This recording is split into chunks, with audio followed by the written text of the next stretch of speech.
Welcome to Central Missouri Alumni Stories. I'm your host, Corey Bittner. Today we are joined by a special guest, Billy Knabe. Billy is the owner and the president of Knabe Insurance Company right here in Kansas City.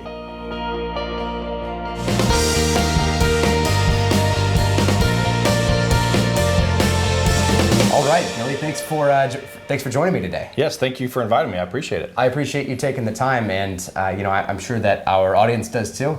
We're really kind of getting things rolling as far as recording new shows, bringing new guests on, kind of having more people tell their stories. So I'm glad that you were able to make it work to be here today. I'm glad too, and I think it's wonderful that you've got this set up, and I think it's a great way to expose some positive things for UCM alumni. I appreciate that. And the school. And what we're going to, so our audience knows kind of part of what we're going to talk about today is, the road that led you to UCM, your time there playing on the golf team, a stint playing golf after school professionally, and then your career, kind of starting your own business and where you're at now. So I think that all of our audience, our listeners, and those watching on YouTube are going to really enjoy today's episode. I hope so. I hope so too. I don't have a doubt. I'm sure they will. Yeah. As a reminder to everybody, you can subscribe to our page on wherever you get your podcasts, if you prefer audio, on YouTube also. That way you don't miss any new episodes as they're released. So with that being said, just to kind of get us kicked off here, Billy, where did you grow up? I actually grew up here in Kansas City in Raytown, Missouri. Okay. On the Missouri side. Mm-hmm. All right, so are you a lifer? You've been in Kansas City? I have been my whole entire life, yeah. Okay. A long time. That's good. So growing up in Raytown, UCM, or I guess, so you're a CMSU grad. CMSU, right? Yeah. So you're a CMS. What year did you graduate? I graduated in 1989. Okay. So you're a CMSU grad. What led you to CMSU? Or well, in high school, I was a golfer. Okay. And 1 year, myself and a couple of my friends decided we wanted to go to golf camp for the summer to learn a little bit more. And Central Missouri had a really good golf camp. And the golf coach for the Central Missouri Golf Team, his name was Norm Short. Okay. Back then. Sure. And Norm put on this golf camp, and we went there and had a ball, really enjoyed it. We learned a lot, and I kind of fell in love with the school and Norm Short, the golf coach at the time. And we really had a good time, and it kind of led me that direction. Do you know what year that was of high school? I'm going to say that was probably 1983. Okay. I would guess, maybe 1984. So that was pretty early on. You might have been a freshman or a sophomore. Probably in high sophomore. School. I think we were sophomores or juniors, yeah. Did you entertain other schools? Or I did. Okay, you did. Yeah, I had a couple other schools offer me golf scholarships as well. But I just kept falling back to Central Missouri because it just felt good. Mm-hmm. Yeah, and I Raytown is kind of a small town. I know it's a suburb of Kansas City, but it's a small town feel, and Central Missouri kind of gave me that smaller town personal touch that attracted me there. Sure. What was it like being a student athlete? It was wonderful. Yeah, enjoyed it. It was busy. Mm-hmm. We were on the go. The first year at Central Missouri, I did join a fraternity. Okay. And which fraternity? I have to ask. Lambda Chi. Okay. Lambda Chi. And it was great people in Lambda Chi, a great bunch of guys, but it was really difficult for me to do both. I'm sure. Golf and the fraternity. And I was getting paid to golf, and I was paying to be in the fraternity. So easy decision, it didn't right? take long. You're a financial guy. It didn't take very long to figure that one out. So I said the fraternity's going to have to go, and so I just devoted 100% of my time to studying and golf. Okay. Yep. Good for you. So being on the golf team, that would, I guess, is a spring sport, obviously. Mm-hmm. I guess, how rigorous, for the lack of a better term, was your involvement with the golf team when it wasn't in season? Was it similar to other sports? What did that kind of look like? No, it wasn't. Today it is more in the off season. There's a lot more fitness and physical fitness and working out. Sure. In back then there wasn't much of that. Mm-hmm. So we did hit balls indoors when it was cold, and I was at the golf course almost every single day if it was above 35, 40 Were degrees. You? Okay. I was out there all the time. And but it's not as rigorous. Now they're up and they do yoga and they lift weights and they stretch, so it's a little different. Sure. Different deal. But we work all year. And actually, I said it's a spring sport, but we did play a few tournaments every fall as well. Okay. Yeah. How was the team when you were there? We were good. Mm-hmm. I'll say that. The team now is great. Mm-hmm. And I don't know, I haven't mentioned this to you, but the Central Missouri Golf Team right now is ranked number 1 nationally in Division II. I didn't know that. And believe it or not, they're ranked number 17 with all divisions, Division 1, 2, and 3. No kidding. They're 17th ranked. Didn't know phenomenal. Yeah. So Tim Poe is the golf coach there. Okay. And Tim was on the team with me for a couple of years when I was. Oh, really? When I was there. Yeah. Nice. And Tim has done a great job with that golf team. That's great.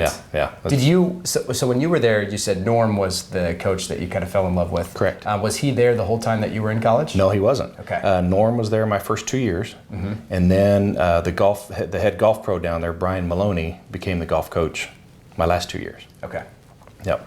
And then now Tim, who's the coach, was He was your on the teammate, team with at me. least for a couple of years. Yeah. So I didn't realize that the golf team was as good as it is now. As far as your time, or I guess I should say, well, I'm glad the team was good then, and I'm glad to hear they're great now. They're great now, yeah. But as far as your time as a scholar, right, or as a student when you were in school in Warrensburg, what is it that you were studying? I studied graphic arts management. Okay. And I began my major was in business. Okay. And after about a year and a half, Tim Poe, the golf coach of Central Missouri, his major was graphic arts management. And I saw what he was studying and learning, and it kind of interested me. And so I thought, I'm going to do that. So I changed my major from business to graphic arts management. Okay. And then when you made that change, and I know that's ultimately the degree that you finished with, what did you see yourself doing? Well, I was, the big companies here in town, Hallmark, Spangler Printing is another big company. I envisioned myself working for one of those companies and, maybe running their operations and then eventually owning my own publishing or printing company. Okay. Yeah. It's interesting to know what you're doing now and what you started doing after college versus what you thought you were going to do, but I think that's how most of us are. Oh, yeah. What do you have any? I guess what was the program like? The graphic arts or the management program? It was really good. Was it? Yeah. I don't remember for sure, but I know the graphic arts program is one of the higher rated programs in the country. Yep. At Central Missouri, they're really good. Do you have any? Do you have a favorite memory or memories that you point to from college, whether it's academic, social, professional? I have a lot of them. Athletically, whatever it might be. Yeah, there's a lot of good memories. Yeah, Yeah. And most of them revolved around the golf team. Sure. I had some really great friends. Still do have some really great friends that were teammates of mine on the golf team. We traveled a lot, so we were together all the time. Golf's a long. When you're golfing, you're together for 4, 5, 6 hours. Yep. So almost every day. Yeah, I was with these guys a lot, and so it was like a family. And so those memories and those guys on that golf team with me were great. Yep. Yeah, lots of good memories. That's good. So when you graduated in 1989, what did you do then? So in 1989, I graduated and I immediately moved to Florida. Okay. And I lived in the Orlando area for a little while, and then I lived on Daytona Beach for a little while. That was really nice. Not a bad place to live. Yeah, it was great. I lived on the beach, believe it or not. I found a motel that gave me a monthly rate, and it was phenomenal. Okay. Wow. And I played golf down there. So now the golf tour, you have the Nationwide Tour and the Corn Ferry Tour and the PGA Tour. Back then, that wasn't around. So it was either the PGA Tour or what they called the mini tours. So I played on the mini tour. It was called the North Florida PGA, and I did that for a year. And then I came back to town. I was a teaching pro at the Country Club of Blue Springs for a little while after that. Okay. Yeah. When you look, and then you started so that was 1989, moved to Florida for a year, came back, teaching pro for a couple of years. When did you get into the insurance business? Insurance, I started that in August of 1992. Okay. Yeah. So when you look back kind of on that time period, right, of your life, whether it's, your time in college, there's a couple of years after, what sort of lessons did you learn? What do you kind of take away from that you feel like have kind of stuck with you throughout your life? I'm sure there's something. Oh, yeah. I would say the biggest lesson, and anybody that finishes college or is a student athlete or whatever it might be, is you learn tenacity to finish a project, to finish what you start.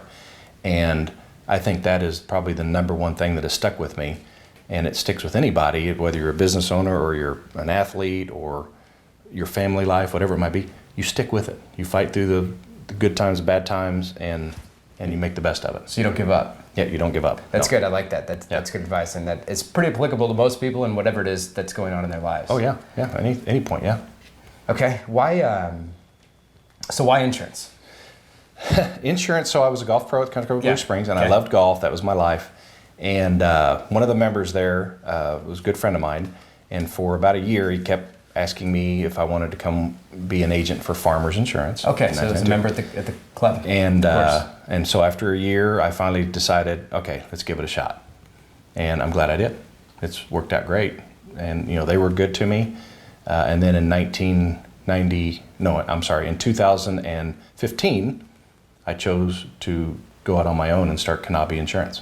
Okay, so so you were at Farmers for 23 years. Yes. Kind of building and growing your business there. Yeah, quite a while. And then in 2015, kind of left out and launched your own. Why? So with that being, I guess, 4 or 5 years ago, depending upon what part of the year it was in, why did you make that decision to launch your own practice or your own business? There was a lot of reasons, but I just felt like I'm able to do my clients a better service. There's more products I can offer. Better pricing. There's a number of reasons. Plus, by doing this, I can decide who I want to insure my clients with. I don't have to insure them with one person or another. I have the flexibility to, and it works out better for me and my clients both. That makes sense. So from that standpoint, using just Farmers as examples, that's where you were for a while. It's a distinct possibility that depending upon the coverage, the product, whatever it might be, it could be the best thing available. But if that's what you have at your disposal, that's what you have at your disposal. And now it's a whole lot more that's available to you. Oh yeah. We were kind of talking a little bit off air before we started here about how you can really, generally speaking, work with just about any different insurance company that you want. Just about for your clients. Yeah. When we talk about insurance, though, right? So insurance, right? It's one of those things that, no offense, people might not always find as the most exciting or the sexiest thing to talk about. It's probably the same when I talk to people about financial planning or taxes or that kind of stuff. Sure. But insurance is a broad term to use. What kind of, I guess, insurance do you at your firm? What do you guys do specifically? So specifically, we do property and casualty. Okay. So we insure people's homes, their cars, their commercial, their businesses, their lake house, their boats, their toys. Okay. That's pretty much what we focus on there. Did you have that same focus all the time that you were at Farmers? Yes, I did. We did a little bit more life insurance with Farmers and a little bit more, a small portion of some financial products as well. Okay. But since I've gone independent, I've chose to streamline my focus to just property and casualty because I feel like I can do a lot better with, take care of my clients better because I'm focused on one area. Mm-hmm. That's good. And I think that probably since you've launched your own business, we've talked about some of, obviously, the advantages to it. I think that being in a similar position, doing, in a different area, but, me and my business partner and our team kind of doing the same thing, I'm sure that you've learned a lot over the last 4 or 5 years. Oh, yeah. Since starting your own practice there.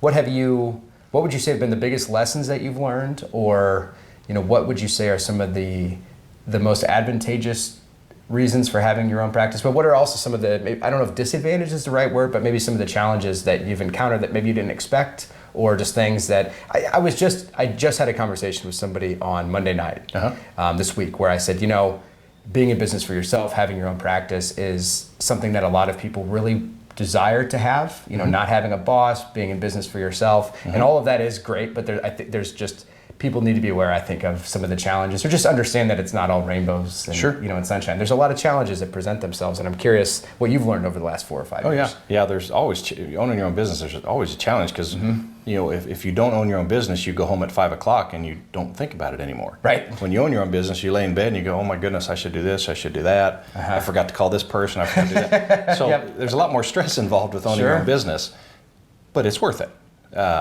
And the challenges, I think, far outweigh the positives. Yes. I said that backwards. Yeah, the positives far outweigh the challenges. But you asked me the difference between working for one company versus owning my own agency.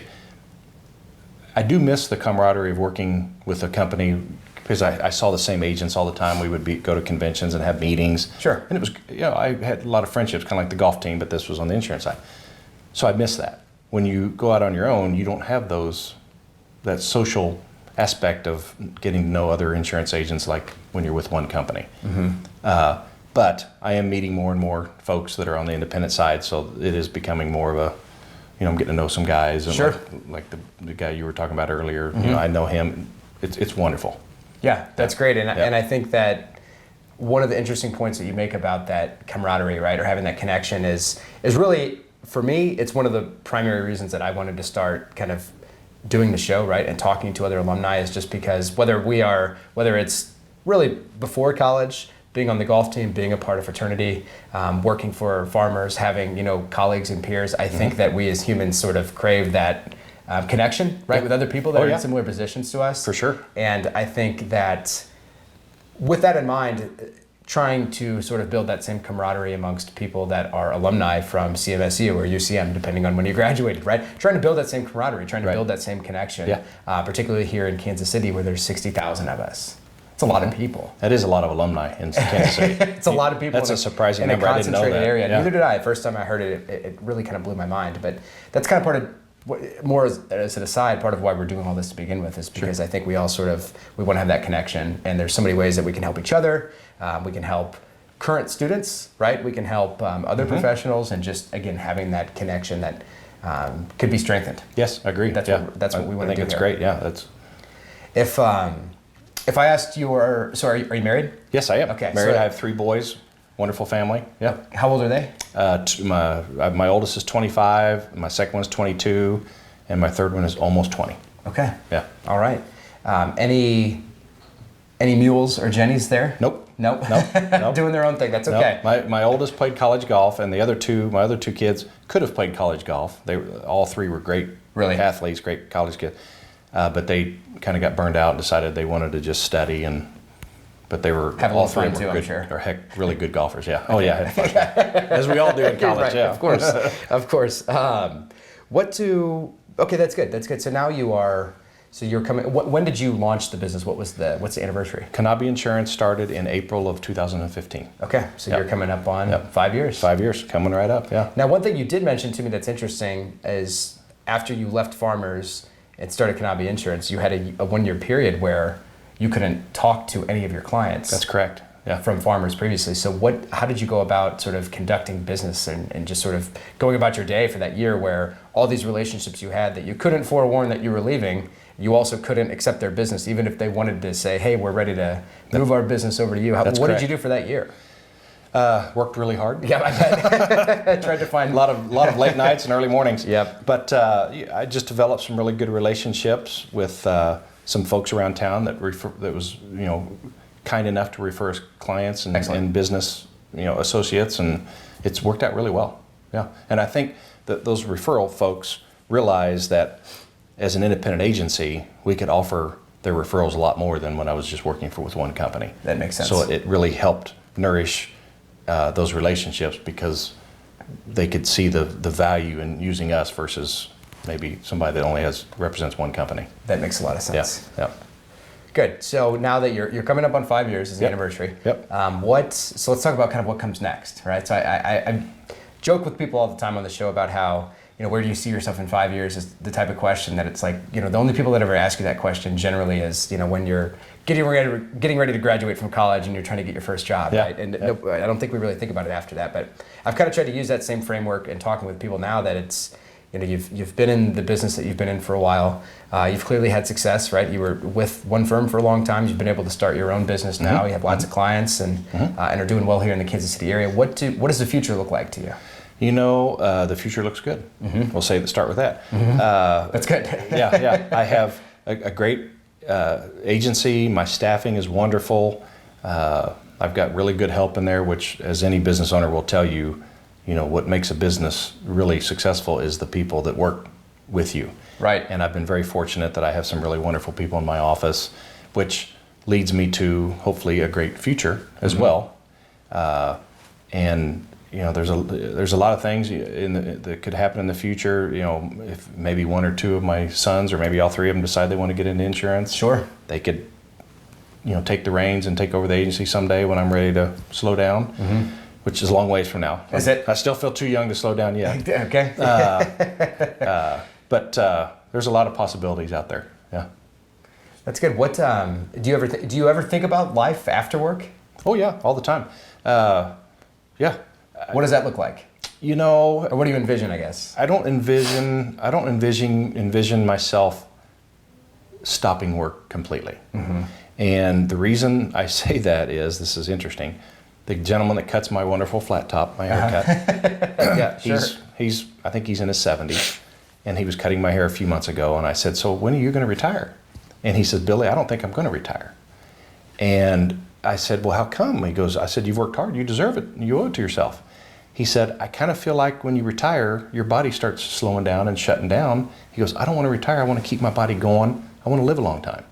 And so I think there's a lot of truth in that you've got to keep working, even though you might be of retirement age, you got to keep doing something because it's healthy for you. Yes. And so to just say, I'm just going to stop and go fishing every day or spend all my time, away from work, I don't see that happening. I'll slow way down, but I don't see myself quitting for a long, long time. Okay. Yeah.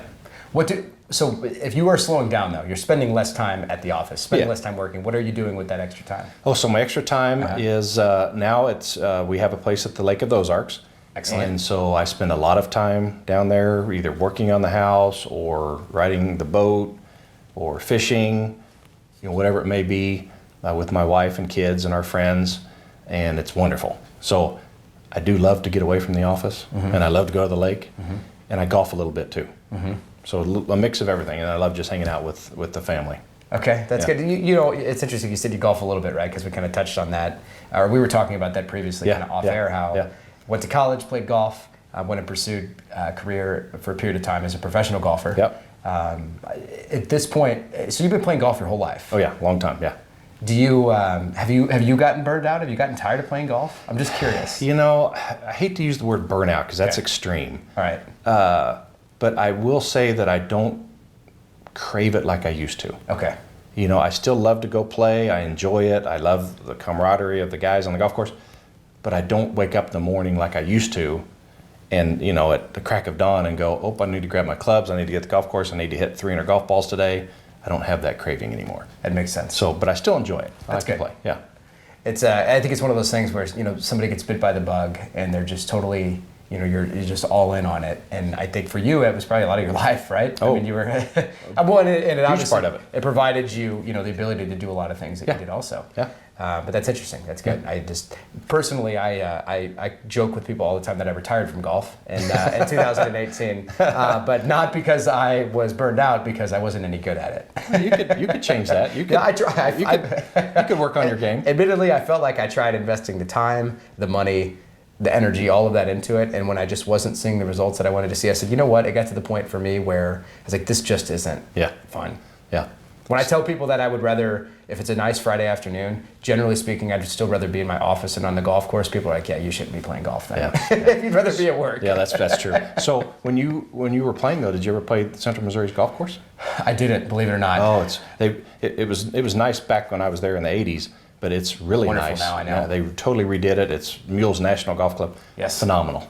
Yep. And on the being a member of, in fact, just a few weeks ago, when I was back in Warrensburg for some of the homecoming festivities, we were kind of talking about some of the success of the golf course and just how that all was able to come to be. So yeah, it's I'm glad nice to hear that. I think one of the problems is I basically had a period from probably toward the tail end of high school for myself until I was working. There was about a 10-year gap in which I just didn't play golf. So trying to pick it all back up. That's a long time. Right, I know. So now I play a lot of tennis. I play a game called platform tennis. That's similar, but so that's just I feel like that's better for my skill set that I enjoy more. Yeah. But yeah, I hung up the clubs for good. So I think as long as you're doing something to relax your mind from work, that's all that matters. Agreed. What does okay? All right, good. What I want to kind of do next now is what we have been calling the Mule Minute, which is sponsored by Falcon Wealth Advisors. This is designed to kind of be our fun segment here. Okay. It is our lightning round. So what I'm going to do is I'm just going to rattle off 9 or 10 questions. Game show. Yeah, that's right. So the idea is I really just am kind of genuinely interested in hearing just what your sort of top of mind answer is. Okay. So there's no stopwatch. Okay. But I know I'll try not to mess it up too bad. I know that the clock's going to start ticking for us, but no stopwatch. All right. So I'm just going to rattle these questions, and I'm curious to hear what you have to say. So, okay. All right, let's go ahead and get started. All righty. So we'll start easy. First off, what is your favorite destination? At this point, I would say the Lake of the Ozarks. Yeah. What's the best way for you to relax? On my boat. Is it? Mm-hmm. What's the best business decision you've ever made? Going independent. Yeah. Yeah. Running my own show. What I think I might know the answer to this one, but day one of retirement, day one. What are you doing? What are you spending your time on? Well, I don't know if I'm going to retire. I haven't thought of that. I don't know. That's a good question. I don't know if I'll be golfing or, I don't know. Yeah, that's a tough one. Might be on a boat. Might be on a boat. Might be fishing.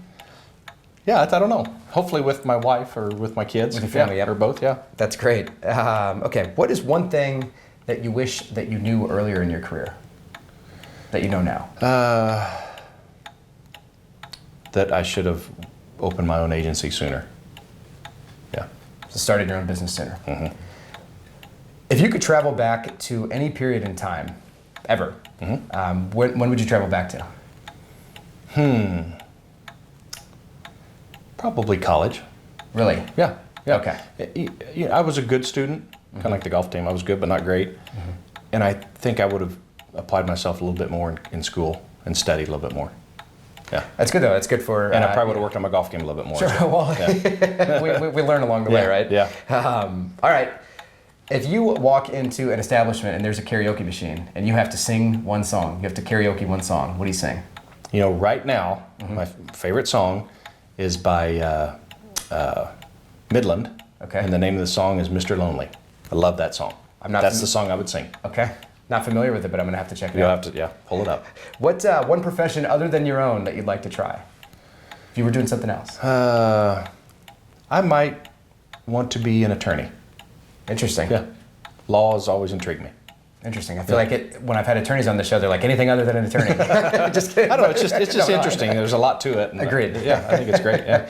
What about what's one piece of advice that you'd give someone? I would say, especially if you're younger, do what you want to do. Don't do what's going to make you a lot of money. Because if you do what you want to do, it will end up making you money. If you do something just for the dollar, you may not enjoy it, and it may not last. That's good. That's good. I like that. Thank you for thanks for participating. You did a good job. Yeah, thank you. Just got to think about that day one of retirement. Although you might not actually retire. That's right? a tricky one. Yeah. What are you going to spend some of that extra time on? So, yeah. All right. So I just have a few more questions here. Something that we've asked all of our guests, obviously with the business that I'm a part of, Falcon Wealth Advisors, being a financial firm. One of the questions that we ask guests, because we've talked about this internally before, is what is the first lesson or memory that you have about money? What's something that you learned that has stuck with you? I would say the number one lesson I've learned about money was when you invest, to leave it alone. It's a long term. You want to look at over the long term. You don't put it in today, take it out tomorrow. Let it ride. The stock market, it goes through its peaks and valleys, but over the long haul, it will usually end up on top. Yeah, that's good. A lot of times in finance, people talk about how on occasion, the best thing that you can do is nothing. That's right. To your point, don't panic. Don't tinker with don't it panic. too much. Yeah. Okay, good. Well, thank you. Thanks again for taking the time to come on here today. I really appreciate it. And for our listeners and for our viewers, of course, if you want to get a hold of me, I am on social media, on Facebook, on Instagram, on Twitter. You can always email me. I would say that Twitter is probably the method of communication that I use the most frequently. So you can find me at Corey Bittner KC. And Billy, if somebody wanted to get in touch with you, what's the best way? Same way. I'm on Facebook, Twitter, Instagram, or you can email me as well at Billy, and that's with a Y, Billy, at Knabe Insurance. And my last name is Knabe Insurance. Or you can call the office we're right here in town, 913-544-2600. Okay, perfect. And as a reminder, we appreciate everybody's time for you investing the time and the energy to listen to the show. Hopefully you are enjoying the episodes that we're continuing to put out. As a reminder, I've told folks that we are continuing to line up guests for future episodes. We're getting further into later into 2019 here, and soon we're going to be scheduling things out for 2020. So if you're interested in being a guest, or you know someone who would make a great guest, please don't hesitate to reach out to me. While I provided my Twitter handle earlier, my email is just Corey@FalconWealthAdvisors.com. Also, if you enjoy the show, if you're a fan, please do, if you can do me a favor, if you listen to the audio podcast, if you can go and give the show a 5-star rating, or if you're watching on YouTube, if you can give the show a thumbs up. We really appreciate that. It helps with the algorithms and helps other alumni find this so we can continue to connect with everyone. So again, Billy, I appreciate your time. I do have a little something for you for coming on the show. Oh, wonderful. We have our swag bag here, so we have some stuff for you to take along with you. Of course, appreciate absolutely. that. Yeah, thank you. And thank you all for your time and attention today, and I hope you have a great week. All right, thank you.